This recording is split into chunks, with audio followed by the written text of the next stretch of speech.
Hello, ladies and gentlemen, boys and girls, children of all ages. Welcome to the Game Dojo. I am your host, the Game Ninja. It has been 2 weeks since I've been able to use my voice, smell and taste, and even breathe better. Thanks to modern pharmacology, a lot of rest, and brother was down, but I wasn't out. If you paid attention to my channel over the past week, I put out 40 videos. None of them audible, none of them with my face, none of them with me talking, because most of the time I couldn't talk, I couldn't breathe. It was touch and go there for a while. I ain't gonna lie, bro, it was kind of bad, really bad. But that's not what we're here to talk about. If you can see in the background, we are upon another Game of the Year award show. And pardon me, because I'm gonna let you guys know ahead of time.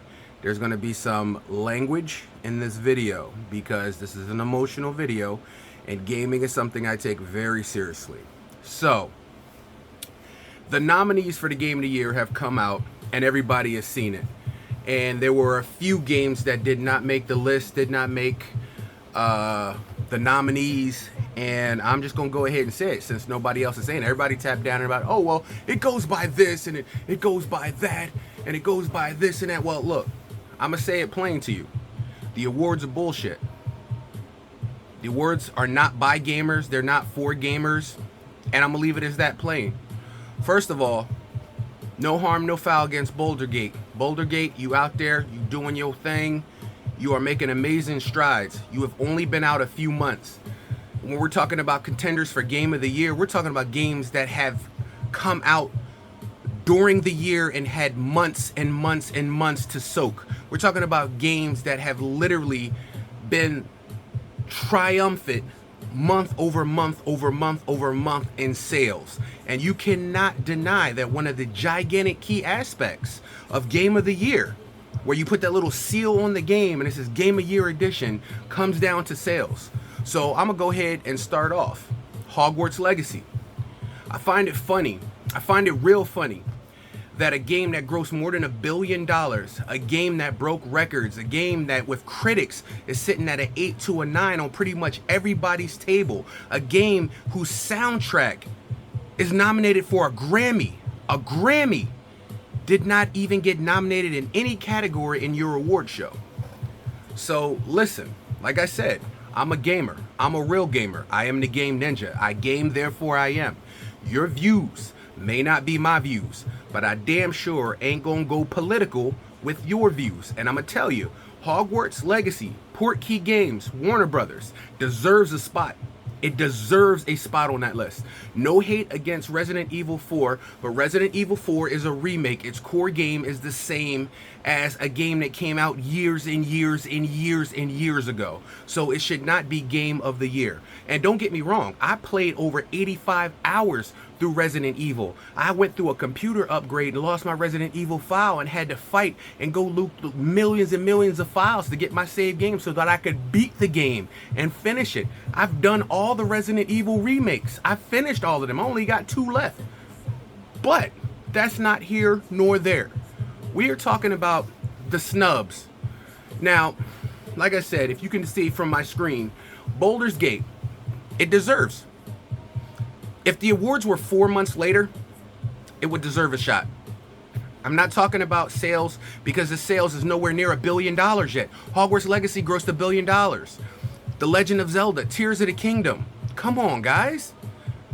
I love Mario Wonder. You know, around my room, everything is Mario. You see all the different games, all the different systems, but I have one system in particular and one person. That's the focal lord right there. You see him? You see that? That's Mario. That is the focal point for me because I am a Nintendo fanboy. I am the Game Ninja, but every wall in my room has some form of Nintendo on it because I'm a Nintendo fanboy. So when I say I love Mario's Wonder, I played it day one. I was there day one. Hell, I'm still playing it. And I will finish it. But it just came out weeks ago. Does not deserve to be a contender on Game of the Year. Now, I don't know how you guys judge games. I don't know how you do games. There's other games. Street Fighter 6 that came out. Hell, Mortal Kombat 1. Where the hell were they on the list? Where was Starfield on the list? Where's Jedi Survivor? Final Fantasy? Where is that on the list? Metroid Prime. There has been games that have come out. Remnant 2. I ain't gonna say Forspoken, but Remnant 2, definitely. Elden Ring. Elden Ring. When it came out, that's all people were talking about. Game of the year. Game of the year. Game of the year. Where is Elden Ring? You know what? The reason why I stopped watching the awards a few years ago is because it became more about politics. It became more about, oh, we have musical guests, we have this and we have that. It became, how can you have a game awards that's supposed to be dedicated towards gaming and gamers that has nothing to do with gamers or gaming at all? What happened to you? But this is the way of things. This is how things go. So I'm gonna say it plain. Game Awards, you a piece of shit. You a piece of shit for what you did. And don't think we didn't know all the monotony that surrounded Hogwarts Legacy with the, you know, quote unquote woke culture, the boycotting and everything that's going on, despite everything that happened to that game. And look, I'm gonna say it plain. One person's view and their view set has nothing to do with the hundreds and hundreds and hundreds and thousands of people who worked on the game. Nothing to do with them. It's separate. Nothing.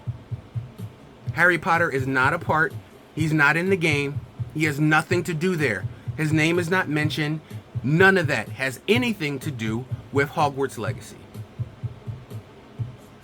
And you guys took an amazing experience, a wonderful graphically based game in a world that puts you enveloped into it. And this is where it comes from.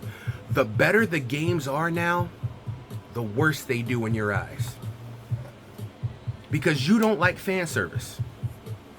All you are about is money, money, money, money. And in the industry, I do understand that. But on the same token, your fan base is the people that you're trying to satisfy.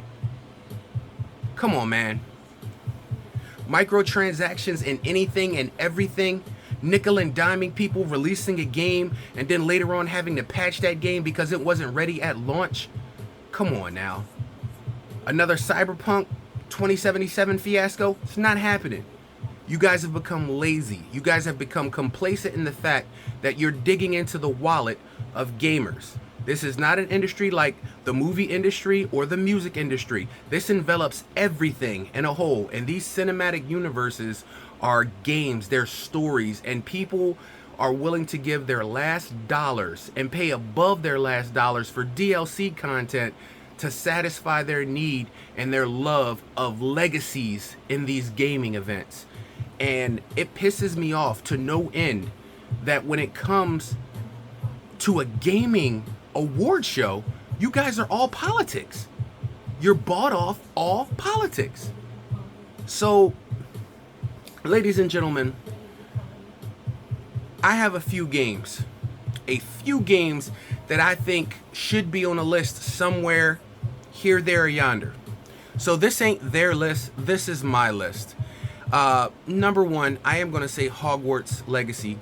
Portkey Games, Warner Brothers, they did an amazing job, and I played it from start to finish. It took me weeks upon weeks upon weeks to get to the end of the game, and I was treated to a cinematic masterpiece full of music, intrigue, storyline, and storytelling, the likes that you rarely get to see. That is definitely my number one contender for Game of the Year. It deserved it. Its money proves it. Its box office, its sell, everything.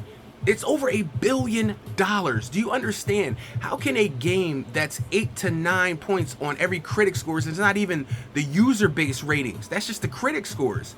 How is it actually sitting so high and made so much money and achieved so much to be snubbed at what you guys call the biggest game award show of the year? It's a joke. And I ain't the only one that feel that. Talk to real gamers. See, this is why I know you guys ain't about gaming. Because if you asked real gamers, your categories would have been different. Your nominees would have been different. Not that I'm saying there's anything wrong with Resident Evil 4. Nothing wrong. But your list lacks actual gaming thought. Actual gaming thought. Let's take something like that new Street Fighter that came out. Absolutely amazing graphics, absolutely a different take on the whole Street Fighter universe. So much different abilities, the ability of putting an arcade in there, so much fan service. But again, because it's fan service, it's serviceless to you. So it was snubbed. Mortal Kombat 1. You wanna put those games on the list that just came out that's absolutely amazing? Why wasn't Mortal Kombat 1 there? Why isn't Mortal Kombat 1 a not? What? Oh, wait a minute. Hold on. Sonic Frontiers. Sonic Frontiers. Not on your list. Jedi Survivor.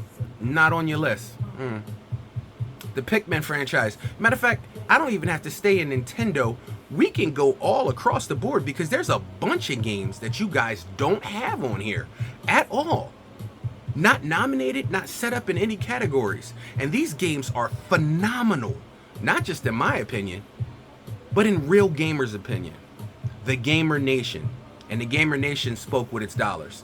So whatever the hell you guys want to do at your beautiful award show where you congratulate each other on being masters of the world and look down upon everybody else and run your own political corrupt agendas that you want to run and talk about in there, just remember one thing. Everything you have is based on the backs of gamers. They support you with their dollars. And in an environment right now where inflation and basically everybody is strapped except for the rich elite people, which is what your show is dedicated to and for. Be honest, that's who it's dedicated to. You have an indie game that is in contention to be Game of the Year. It's backed by a company that has over $80 billion in profits. $8 billion in profits. Doesn't sound like any indie game I ever heard of. Most indie games don't even have enough money to scratch and support a positive campaign to even get their game greenlit into the mainstream platform. Yet you're going to give an award to a company that supplied a game with more than $8 billion in revenue profits. That is not an indie. I don't care how you define indie, that is not indie, guys. Matter of fact, you can go on the PlayStation Store, you can go on the Xbox Store, you can go on the eShop, and you can scroll through list of games, and by visual representation of thumbnails, you know which ones are the indie games. So when a game comes along that has $8 billion backing it, it's not indie. In no way, shape, size, or form. Like I said, your agendas are political, and it is what it is. Run your show, do what you need to do. But at the end of the day, you are not for gamers, you are not by gamers. And my name is Rain, and I approve this message. Yeah, I know, it's that time of the year where you guys hear all the people coming along. My name is so-and-so, and I approve this message. My name is Rain, and I approve this message. I am here with my gi on in the game dojo. I approve that message.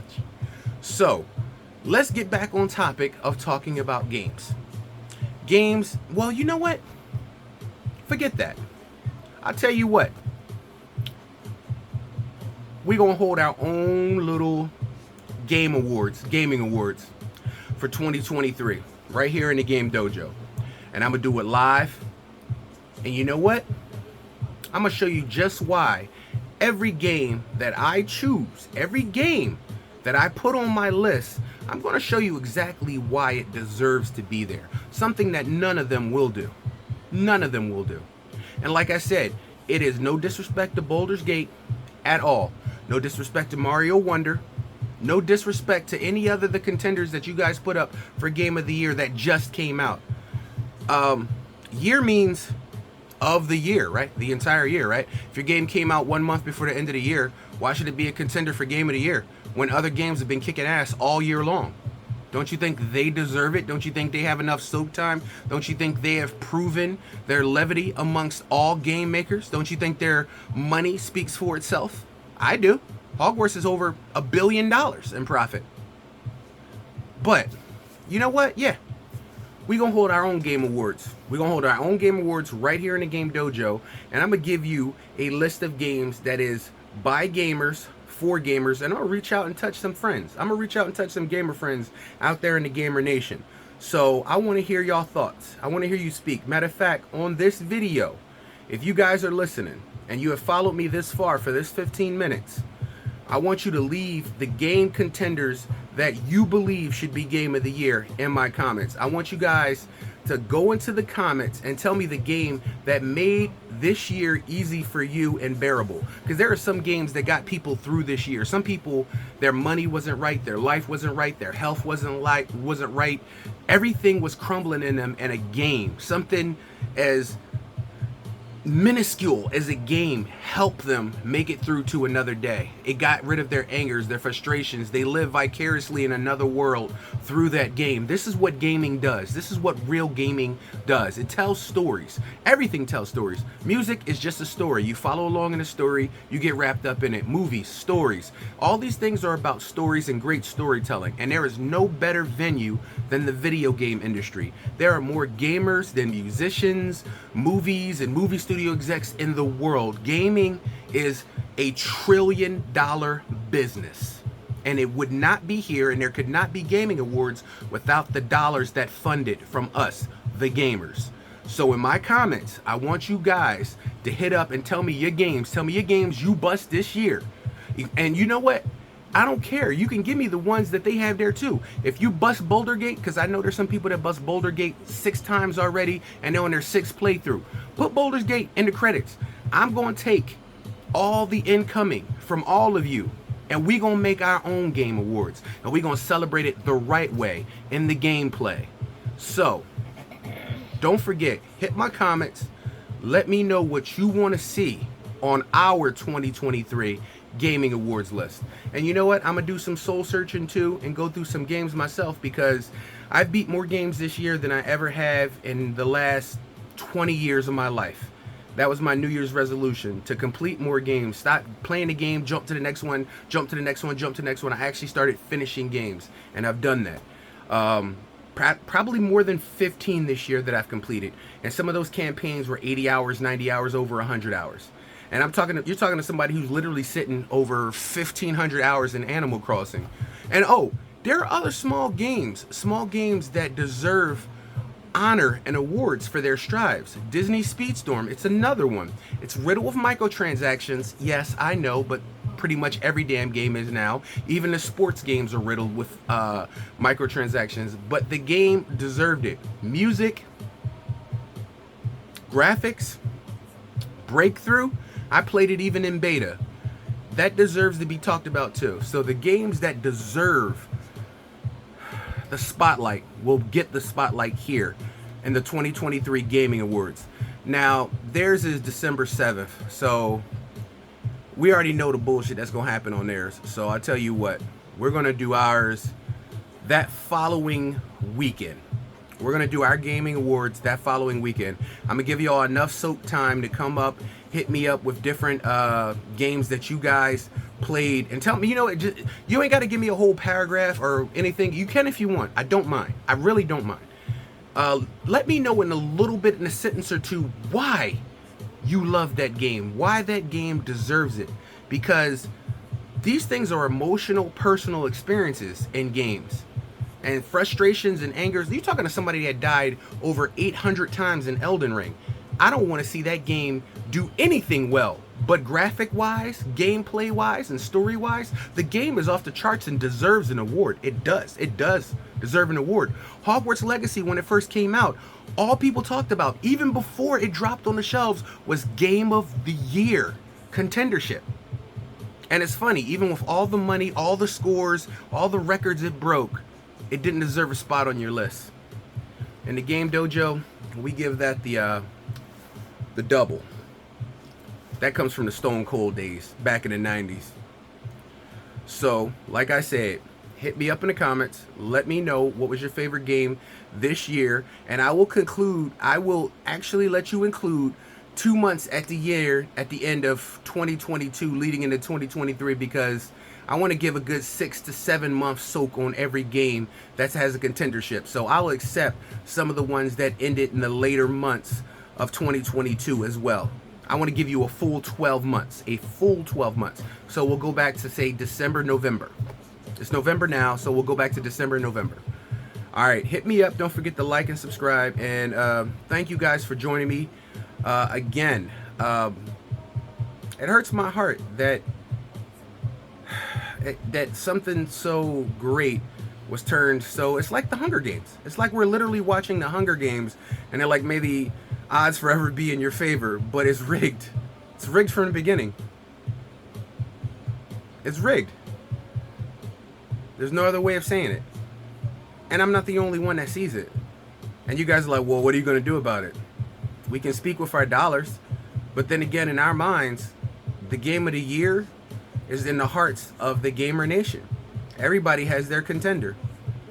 And some of them may be what you have, and some of them is not what you have. But the problem before the group is most of people's games in their hearts and minds and in their lives that deserve the game of the year award, or even being nominated, is not on your list. And you're talking about hundreds of games.